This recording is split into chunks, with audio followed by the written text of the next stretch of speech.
안녕하십니까? 오늘 우리는 삶의 가장 근본적인 질문 중 하나를 마주하려 합니다. 진정한 사랑이란 무엇일까요? 그것은 가슴 뛰는 감정일까요? 아니면 그보다 더 깊은 무엇일까요? 오늘 이야기는 성경 속에 숨겨진 위대한 비밀, 그리고 그 비밀이 한 사람의 삶을, 나아가 세상을 어떻게 바꾸어 놓을 수 있는지에 대한 깊은 통찰을 나눕니다. 이 성찰의 여정을 시작하기에 앞서 만약 오늘 메시지가 여러분의 마음에 울림을 준다면 소중한 이들과 이 영상을 나누어 주십시오. 여러분의 작은 행동 하나가 또 다른 이에게 은혜의 씨앗을 심는 귀한 나눔이 될 것입니다. 이 이야기를 듣는 모든 분들의 삶에 하나님의 평강이 가득하기를 기도합니다. 성경 로마서 12장 21절에는 우리의 삶을 송두리째 바꿀 수 있는 놀라운 지혜가 담겨 있습니다. 악에게 지지 말고 선으로 악을 이기라. 이 짧은 한 구절에 바로 악을 이기는 하나님의 방법, 세상을 변화시키는 능력의 비밀이 숨어 있습니다. 여기 한 가지 흥미로운 이야기가 있습니다. 어느 날 한 따님이 식료품 가게에 갔습니다. 물건을 다 고르고 계산대에 섰을 때 그만 지갑을 차에 두고 온 것을 깨달았습니다. 그녀는 점원에게 잠시만 기다려주면 신용카드를 금방 가져오겠다고 말했습니다. 그런데 점원은 뜻밖의 대답을 했습니다. 아, 괜찮습니다. 그러더니 자신의 신용카드를 꺼내 그녀의 식료품 값을 전부 계산해 주는 것이었습니다. 이야기에서 정말 놀라운 점이 무엇인지 아십니까? 그 점원은 그날 누군가를 도울 준비가 되어 있었다는 것입니다. 그녀는 그저 우연히 선행을 베푼 것이 아닙니다. 아침에 출근하며 자신의 신용카드를 챙길 때부터 오늘 나는 누군가에게 하나님의 축복을 전하는 통로가 되겠다고 마음먹고 그날 하루를 시작했던 것입니다. 그녀는 준비된 사람이었습니다. 또 다른 이야기도 있습니다. 제 아들이 어느 날 쇼핑을 하다가 한 젊은이가 청바지 한 벌을 외상으로 사려고 망설이는 모습을 보았습니다. 아들은 주저없이 다가가 말했습니다. 제가 계산해 드릴게요. 사랑하는 성도 여러분, 교회가 바로 이와 같이 행동하기 시작할 때 세상은 우리를 주목하게 될 것입니다. 세상의 수많은 논쟁과 이론에 대해서는 반박할 수 있을지 몰라도 이처럼 대가 없는 진실한 사랑 앞에서는 아무도 할 말이 없어집니다. 우리가 하나님의 방법대로 사람들을 사랑하기 시작할 때 세상은 변화될 수밖에 없습니다.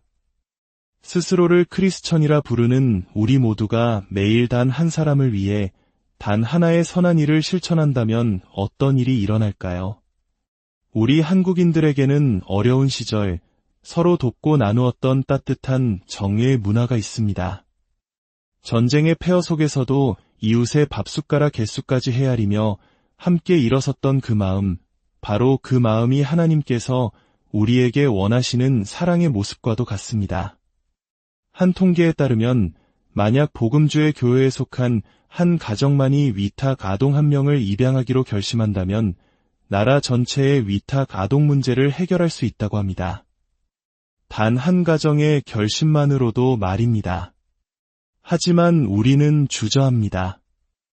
혹시 상처가 많은 아이를 데려와 힘든 시간을 보내게 될까 봐 두려워합니다. 하지만 잠시 생각해 보십시오. 하나님께서 우리를 그렇게 바라보셨다면 어땠을까요? 문제투성이에 사랑받을 자격조차 없던 우리를 하나님께서는 외면하지 않으셨습니다. 오히려 기꺼이 우리를 품에 안으시고 자녀 삼아 주셨습니다. 사도 바울은 빌립보서 3장에서 그의 인생에서 가장 가슴 절절한 고백을 합니다. 그는 이렇게 기도했습니다. 내 주 그리스도 예수를 아는 지식이 가장 고상하기 때문에 다른 모든 것을 잃어버리고 배설물로 여길지라도 나는 기꺼이 감당하겠습니다. 여러분, 우리는 예수님에 대해 아는 것에서 멈추면 안 됩니다. 우리는 예수님을 인격적으로 알아야 합니다. 거기에는 엄청난 차이가 있습니다. 어떤 유명인을 교회에서 한 번 본 적이 있다고 해서 그 사람을 안다고 말할 수는 없습니다. 하지만 그의 가족은 그를 깊이 압니다. 그의 기쁨과 슬픔, 그의 모든 것을 아는 것입니다. 우리는 바로 그렇게 예수님을 깊이 알아가야 합니다. 바울은 말합니다. 그를 위하여 내가 모든 것을 잃어버렸노라. 우리가 예수님을 위해 모든 것을 잃을 각오를 할 때 역설적이게도 주님께서는 우리에게 모든 것을 채워주십니다. 우리는 하나님께 모든 것을 드리면 빈털터리가 될까 봐 두려워하지만 사실은 정반대입니다. 나 자신만을 위해 살았던 삶, 나는, 내 것은 하며 아등바등했던 삶이 과연 우리에게 참된 행복을 주었습니까? 아니었습니다. 오히려 비참한 뿐이었습니다. 하나님께서는 제게 성경 속에 숨겨진 작은 비밀을 알려주셨습니다.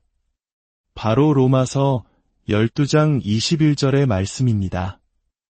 악에게 지지 말고 선으로 악을 이기라. 여러분의 삶에서 악한 영을 몰아내고 싶으십니까?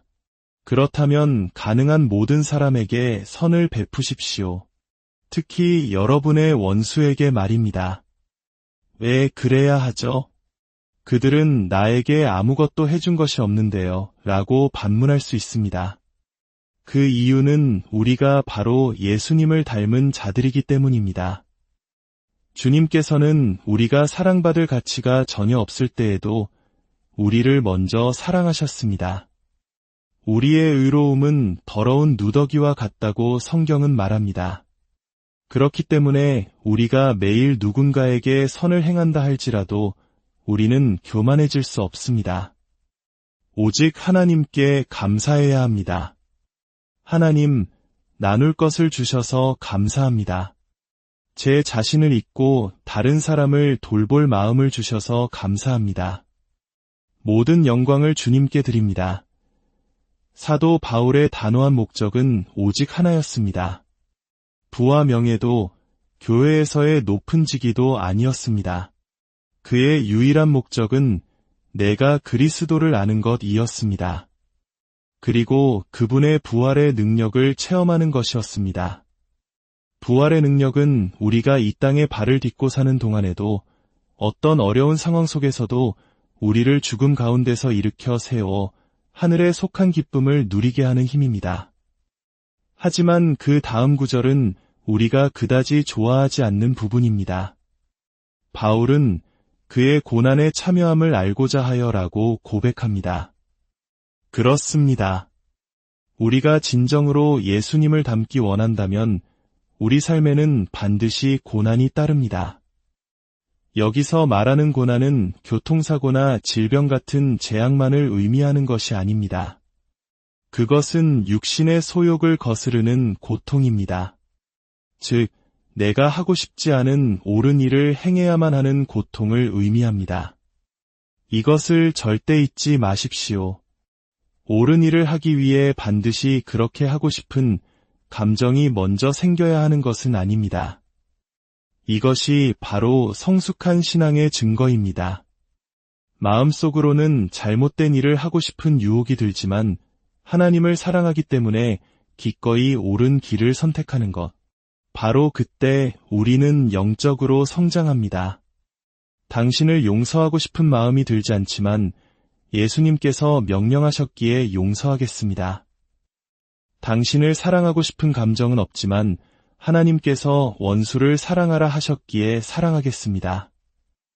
당신을 돕고 싶지 않습니다. 당신은 내게 해준 것이 아무것도 없으니까요.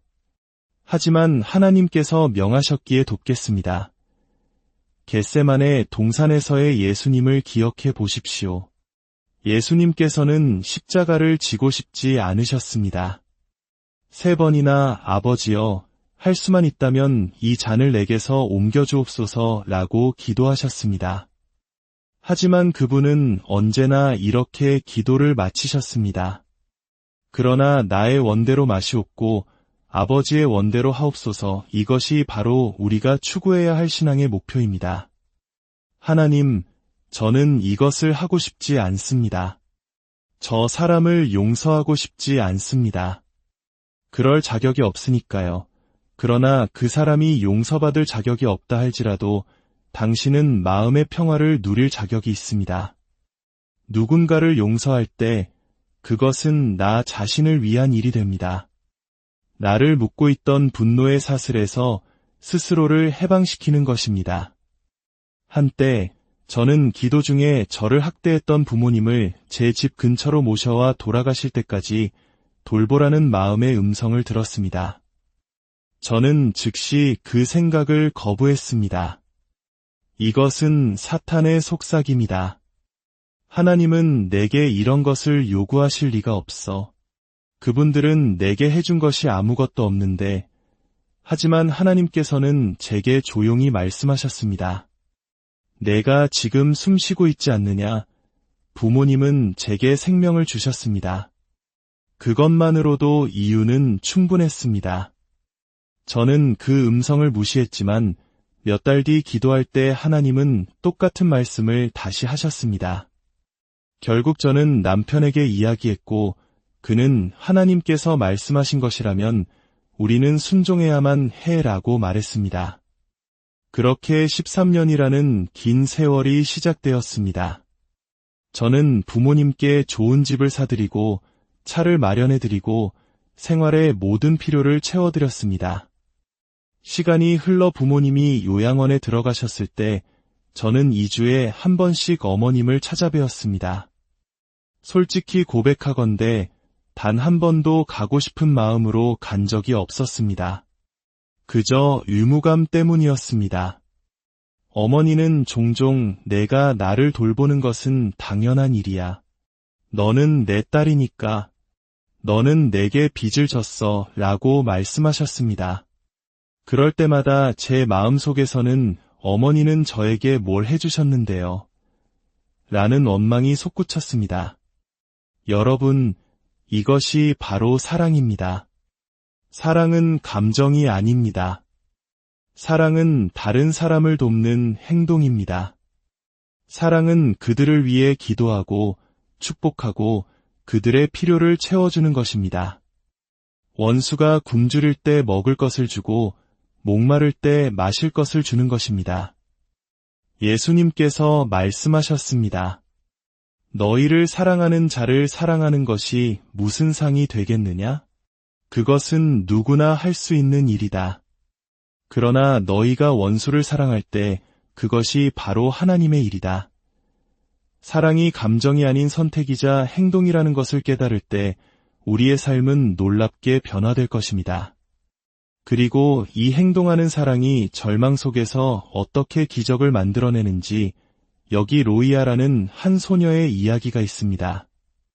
때는 2006년 인도였습니다. 9살 소녀 로이아의 삶은 거대한 폭풍우와 같았습니다. 에이즈로 부모님을 모두 잃고 어린 남동생과 함께 남겨진 소녀. 질병에 대한 두려움과 편견은 마을 사람들로 하여금 이 두 어린 생명을 외면하게 만들었습니다. 두 아이는 세상에 홀로 버려졌습니다. 그때 한 기독교 구호단체가 아이들의 소식을 듣고 그들을 품었습니다. 처음에는 머물 곳조차 없어 병원 벽장을 개조해 임시 거처를 마련해야 했습니다.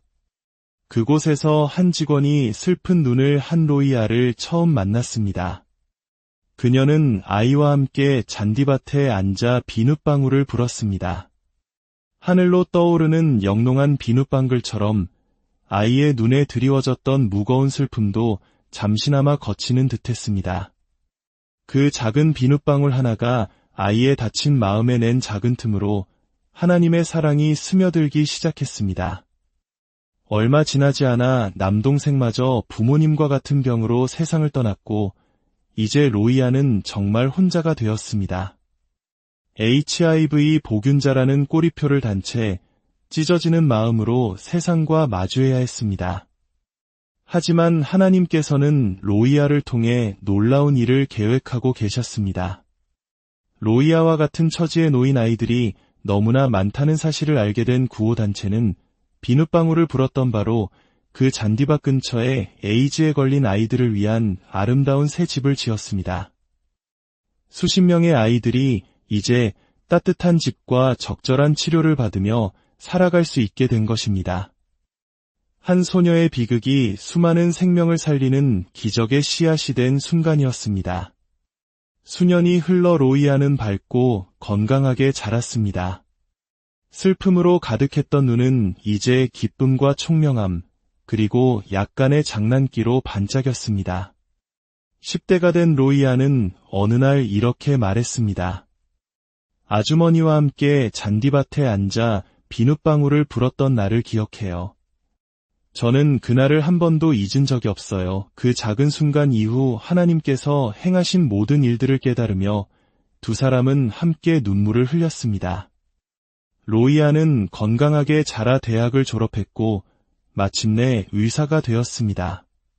그리고 사랑하는 사람을 만나 결혼을 하고 얼마 전에는 곧 태어날 아기의 소식을 전해왔습니다. 세상으로부터 쓸모없다는 말을 들었던 작은 소녀를 하나님께서 친히 품으시고 희망과 미래를 선물하셨습니다. 두려움의 문화가 사랑의 문화로 바뀌었습니다. 버림받았던 소녀가 이제는 자신의 가정을 꾸리고 자녀에게 그리스도의 무조건적인 사랑을 가르치는 어머니가 되었습니다. 하나님은 참으로 선하십니다. 그분은 가장 비참한 상황을 가장 아름다운 기적으로 바꾸실 수 있습니다. 로이아의 이야기는 전 세계에 이름 모를 수많은 사람들의 기도와 헌신, 그 행동하는 사랑을 통해 한 생명이 어떻게 변화될 수 있는지를 보여주는 살아있는 증거입니다. 하나님의 사랑은 결코 포기하지 않으며 우리를 그 사랑의 통로로 사용하기를 원하십니다. 오늘 이 이야기를 통해 사랑은 감정이 아니라 결단이며 의지이며 행동이라는 것을 다시 한번 마음에 새기시길 바랍니다. 그리고 그 행동 속에서, 특히 가장 하기 힘든 순종 속에서 우리는 하나님을 가장 깊이 만나고 세상을 변화시키는 그분의 능력을 체험하게 될 것입니다. 오늘 당신의 삶 속에서 그 사랑을 실천할 용기를 내어 보십시오. 여러분의 발걸음마다 하나님의 평강과 은혜가 함께하시길